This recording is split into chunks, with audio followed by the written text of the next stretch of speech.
Imagine boarding a plane excited for your journey, only to be told to give up your seat. Not because you did anything wrong, but because someone decided you didn't belong there. Two black siblings, a furious Karen, and a flight crew desperate to please the wrong person. Until a single phone call flips the entire flight upside down. Secrets unravel, powers revealed, and karma strikes harder than anyone could imagine. This isn't just a story. It's a real-life plot twist you won't believe. Stay tuned, because what happens next will leave you absolutely speechless. Ebony Davenport, a sharp-witted 19-year-old with a passion for videography, was busy adjusting her camera's focus as she stood by the floor-to-ceiling window at John F. Kennedy International Airport in New York. The August sun bathed the runway in shimmering heat, and countless planes roared to life outside, reminding her of the infinite possibilities each flight carried. Her younger brother, 17-year-old Elijah, clutched his carry-on backpack with nervous enthusiasm. Despite his youth, Elijah carried himself with a maturity far beyond his years. He was a budding pianist, and the trip to Los Angeles meant the world to him. He had managed to secure an audition at a prestigious music conservatory. Their father, Charles Davenport, had told him he had somewhat of a stake in aviation, but never quite revealed the true extent of his involvement. He was a reserved man by nature, reluctant to flaunt the privileges life had afforded him. Ebony and Elijah were accustomed to economy-class seats and the typical bustle of airport terminals. They rarely questioned why some staffers occasionally seemed to recognize their last name. Davenport was common enough that it never raised immediate suspicion. Little did they know that behind the scenes, their father was a majority owner of Skyways Airlines, one of the country's most successful commercial carriers. That morning, Ebony and Elijah arrived at JFK, brimming with excitement and anticipation. Ebony was eager to document the entire journey on her camera, dreaming of making a travel vlog. Elijah couldn't wait to lean his head against the airplane window and watch the clouds roll by as he imagined his upcoming audition. In their minds, this was going to be an unforgettable trip, though neither of them could predict just how unforgettable it would become. After breezing through security, they approached their gate, Gate C-33, where their flight to Los Angeles would soon begin boarding. Passengers gathered around the waiting area. Families wrangling kids and strollers, business people tapping away on laptops, and tourists flipping through travel guides. Ebony scanned the crowd, noticing a few people giving them curious glances. Over the years, she had become adept at reading subtle expressions, some friendly, others less so. She shrugged it off, focusing on the bright side. A direct coast-to-coast flight in the middle of summer, one that promised new opportunities and excitement. Elijah tapped Ebony's shoulder. "Hey, sis," he murmured. "Do you think Dad will be meeting us in L.A.?" He was so cryptic about this trip. Ebony gave him a playful nudge. "You know how Dad is, always a surprise up his sleeve," she teased. "But I bet he'll swing by at some point. He's always busy, but he can never resist dropping in to see how our big adventures are going." A voice crackled over the intercom. "Passengers of Skyways Airlines Flight 722, non-stop service to Los Angeles International Airport. We will begin pre-boarding for those needing special assistance or traveling with small children. Please form a line near the gate." Ebony and Elijah grinned at each other and moved closer to the gate. Elijah fiddled with the straps of his backpack, mentally reviewing chord progressions for his audition piece. Ebony mentally rehearsed the opening lines for her video's intro.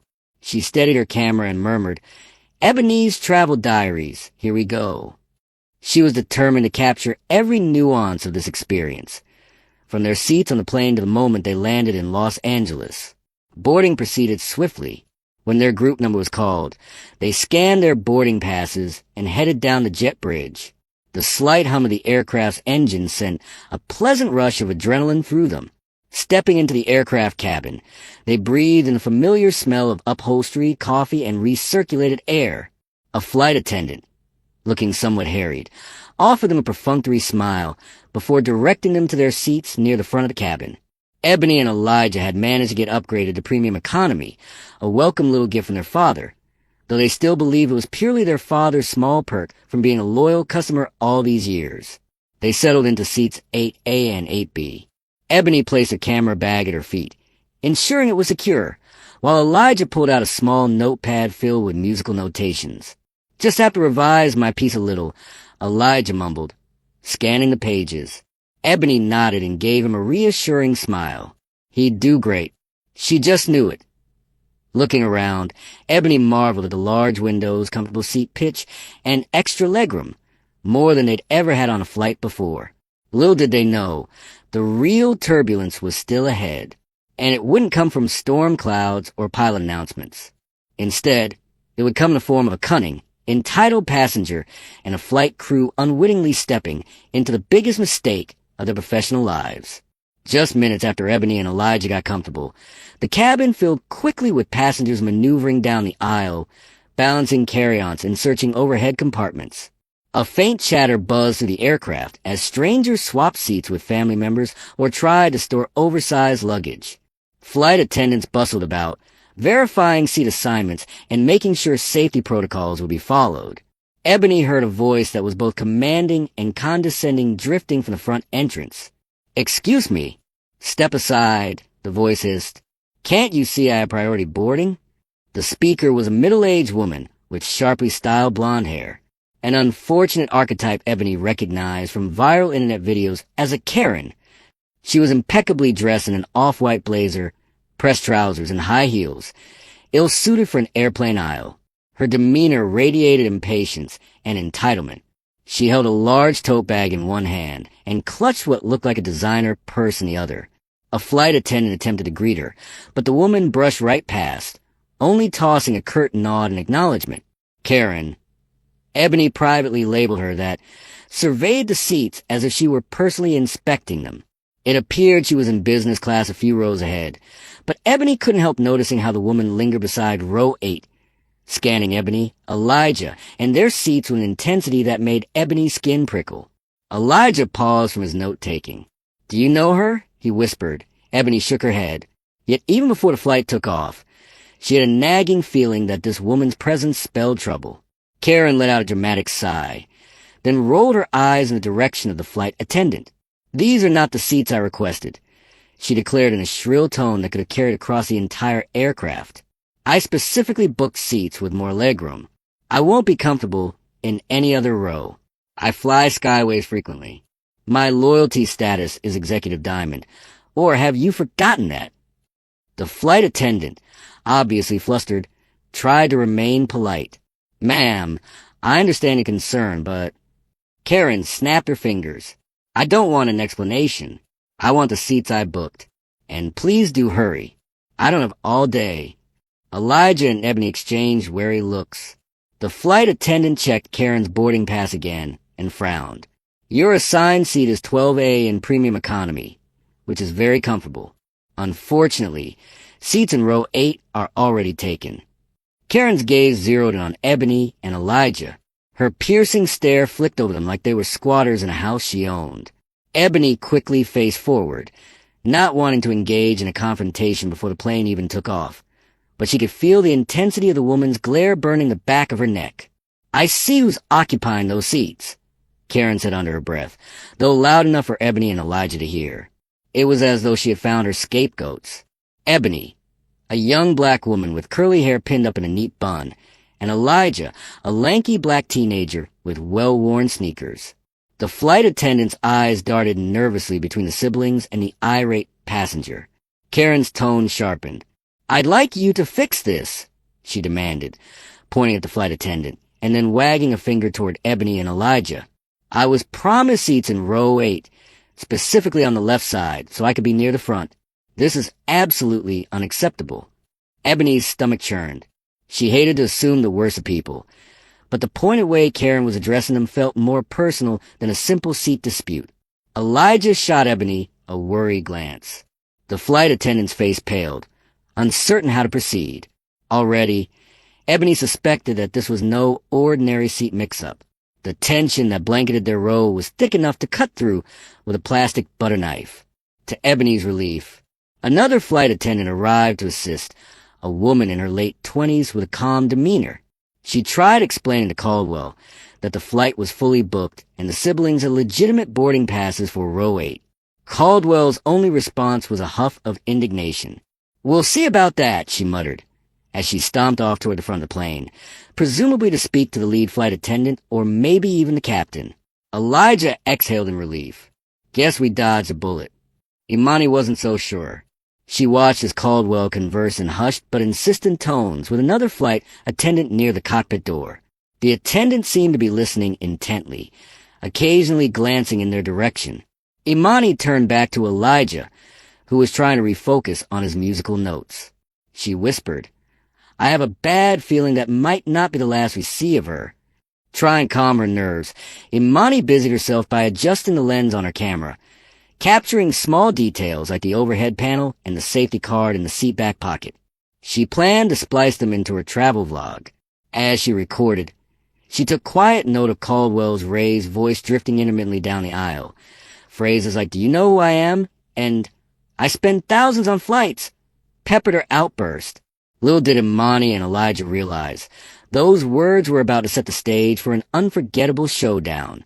Before the plane would even close its doors for takeoff, the seeds of a larger confrontation were being planted, one that would test the siblings' composure, the airline staff's integrity, and the lengths to which a father would go to protect his children. The bustle of final boarding announcements crackled over the intercom, and passengers began stuffing last-minute items into overhead bins. Seat belts clicked shut. A low hum of air conditioning whispered through the vents. While Imani and Elijah tried to settle, the negative energy in the cabin seemed to coalesce around Caldwell. From her vantage point near the front galley, Caldwell was gesturing animatedly at a tall, middle-aged flight attendant wearing a crisp uniform and a golden name tag that read, Head Purser, Ronald Evans.